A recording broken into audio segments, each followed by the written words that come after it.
Aqui, embora o áudio e o vídeo esteja péssimo, eu não tenho nenhuma apresentação, eu vou só fazer um comentário a respeito da relação entre a industrialização e o Estado. Para isso a gente precisa pontuar algumas questões. A gente pode dizer que nem sempre as coisas se relacionam de uma forma direta. Podem se relacionar de uma forma indireta e a gente tem que estar atento para entender a relação nessas questões indiretas. Então, de uma forma direta, lá no início da industrialização, não tem uma participação do Estado. A gente pode dizer que as invenções, né, que de certa forma eram alguns aventureiros que foram inventando o processo produtivo. A gente pode pensar, se vocês se recordarem, a Revolução Industrial, ela tem 3 fases clássicas, né? Embora a gente possa dizer que a gente está numa quinta, numa sexta Revolução Industrial, ela tem 3 fases clássicas. Sem entrar na questão das revoluções contemporâneas, a gente pode dizer que a gente tem aquela primeira parte, que é basicamente a industrialização na Inglaterra,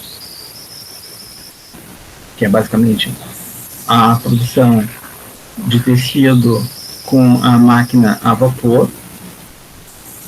Uma segunda revolução, que é mais contemporânea, que abarca a primeira revolução, a Primeira Guerra Mundial, que resulta na Primeira Guerra Mundial, que a gente tem a França, que já é industrializada, mas que agora promete como potência, a Alemanha, e o Japão, os Estados Unidos e a Rússia, e o norte da Itália nessa segunda fase, e uma terceira fase que seria a partir da segunda metade do século XX.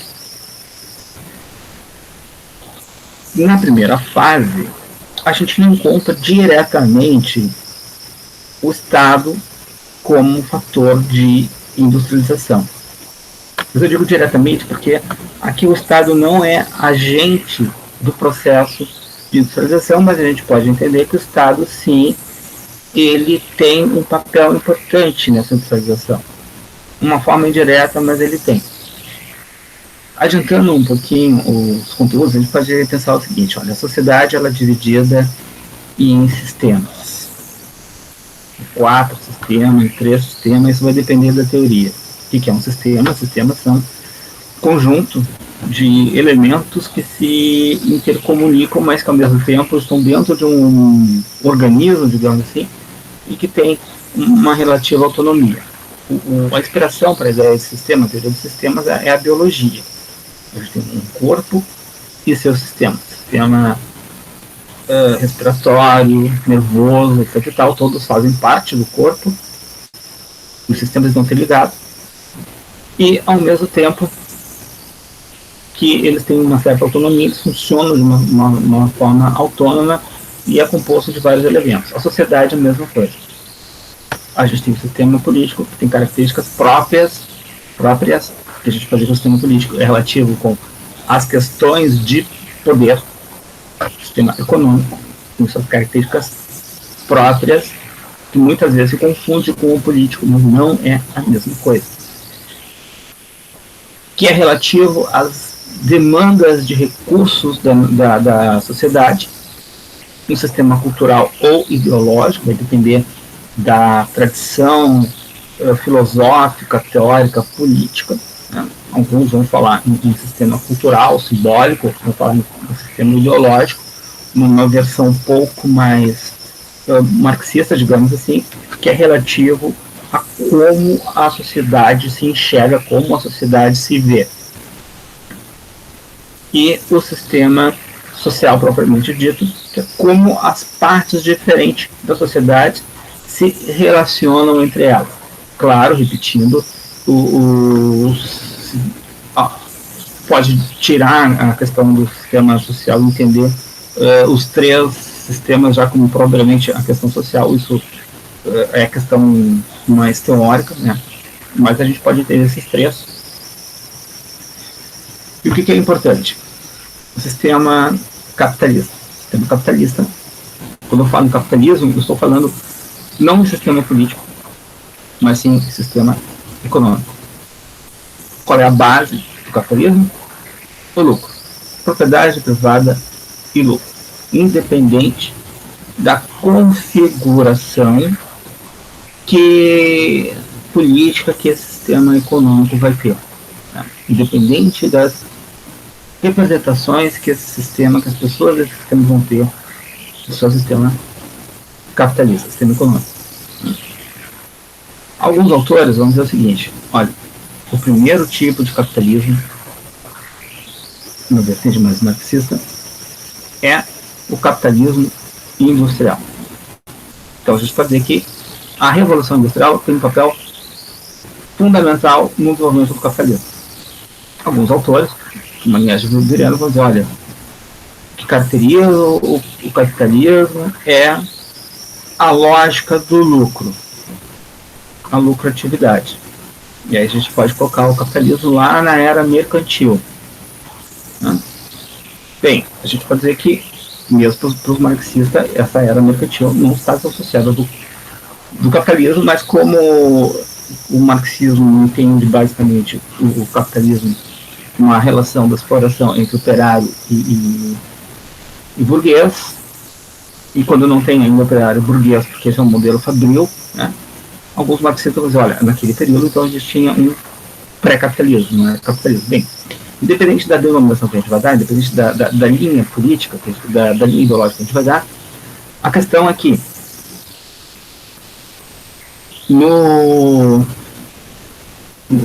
na era mercantil, e atenção, a gente não pode pensar a Revolução Industrial sem esse momento mercantilista. E aqui a gente tem o quê? A presença do Estado. O Estado fomentando uma burguesia. Era um Estado absolutista, não era o Estado próprio, digamos assim, do sistema capitalista, mas já era o Estado. A gente pode dizer, por exemplo, que aquele princípio, é impossível tu pensar na Revolução Industrial Inglesa sem o mercantilismo. Ao contrário do que a gente ouve, né, do liberalismo, da concorrência, esse mundo bonitinho, ele não existe. Vamos pensar, por exemplo, no que está acontecendo agora nos Estados Unidos em relação àquela empresa chinesa de celular. Intervenção mercantilista estatal. Para quê? Para proteger a indústria norte-americana. A mesma coisa na Revolução Industrial. A primeira Revolução Industrial é uma revolução de tecidos. Não foi o Estado que foi lá e inventou a máquina a vapor, não foi o Estado que inventou o tear mecânico.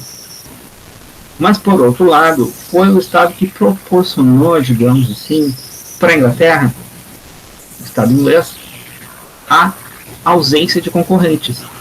Nessa mesma época da Revolução Industrial Inglesa, a Índia também era um grande produtor de tecidos. A Índia fabricava tecidos, né? Era um processo diferente, mas a Índia fabricava tecidos. Qual foi o papel do Estado nesse sentido? Né? Não só garantir o monopólio da produção, do comércio internacional, porque a Inglaterra dominava o mundo naquela época, dos produtos ingleses.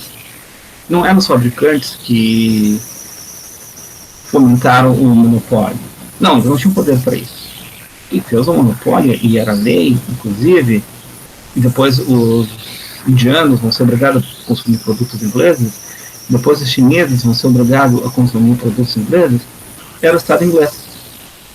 Ou seja, o Estado tem um papel fundamental na industrialização. Agora tem um outro aspecto que também é fundamental e que faz parte do próprio capitalismo, do próprio sistema capitalista, que é a regulamentação da relação entre capital e trabalho, entre operário e patrão. As leis trabalhistas em favor ou não do trabalhador, mas isso não é a questão, mas as leis que fazem, a Inglaterra, por exemplo, ela tinha uma lei contra a vadiagem. O que é que faz as leis? É o Estado, né?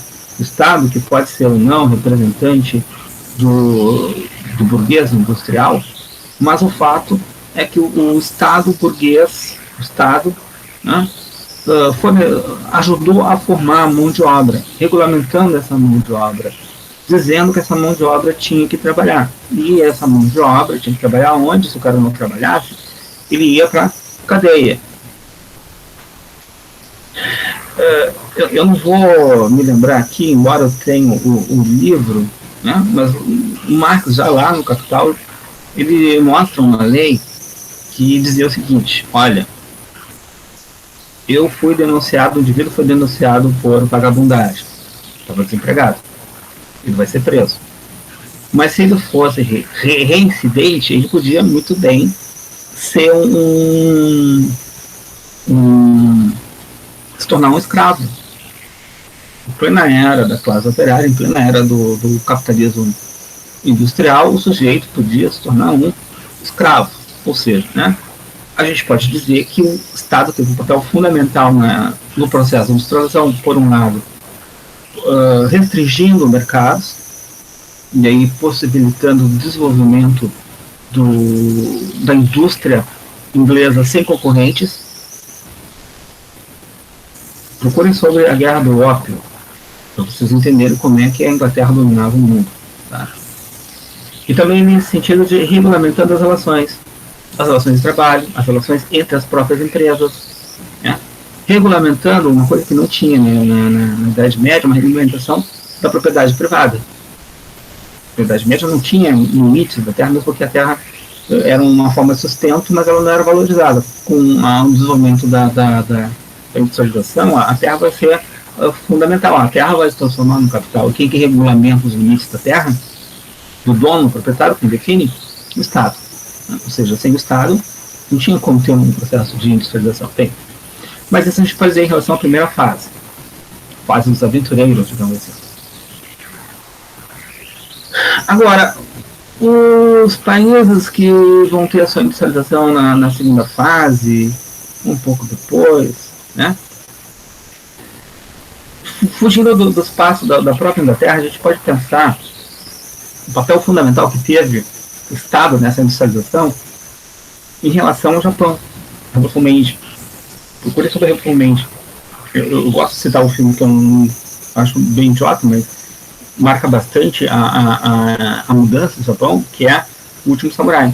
A gente tem ali uma transformação de uma sociedade para outra. A gente sai de uma sociedade de samurais, basicamente agrária, para uma sociedade industrial desenvolvida e moderna. O que acontece? O que promoveu isso? O que promoveu essa mudança da sociedade, que trouxe valores burgueses capitalistas para a sociedade japonesa? Foi o Estado. O Estado era dominado, o Japão era dominado por senhores feudais que não eram nada capitalistas. Isso o filme, com todos os seus erros, porque ressalta a figura do norte-americano, mas o filme mostra isso. O valor do senhor feudal não era o lucro, era a espada que nem o senhor samurai, tipo um senhor feudal. Na segunda revolução industrial, é justamente o Estado que promove a industrialização. O Estado vai ter políticas de industrialização, né? Vamos pensar no caso do Brasil, por exemplo, a industrialização brasileira. Como é que ela se dá? Bem, a gente entra no processo de industrialização no mundo já industrializado. Claro, alguns pontos centrais industrializados. Mas o que a gente vai ter? A gente vai ter a Era Vargas, um Estado fomentando a industrialização nacional a partir do momento em que ele vai criar o quê? A base da indústria moderna, que já não era mais o tecido e era agora a questão do automóvel. É o Estado criando hidrelétricas, criando rodovias, criando sistema de comunicação que vai resultar na introdução brasileira. Ou seja, o Estado tem um papel fundamental e nesse período do Vargas, passando inclusive pela própria ditadura militar, o Estado também como agente de industrial, não só como fomentador, mas como agente de indústria. A discussão agora há pouco é a Embraer, que é fabricante de avião, que foi uma construção estatal da época da ditadura militar. Então, o Estado regulamenta, o Estado fomenta, e o Estado também era empreendedor nesse sentido de ter as suas empresas industriais estatais. Então, nesse momento, era por isso, ficamos para uma próxima. Bye, bye.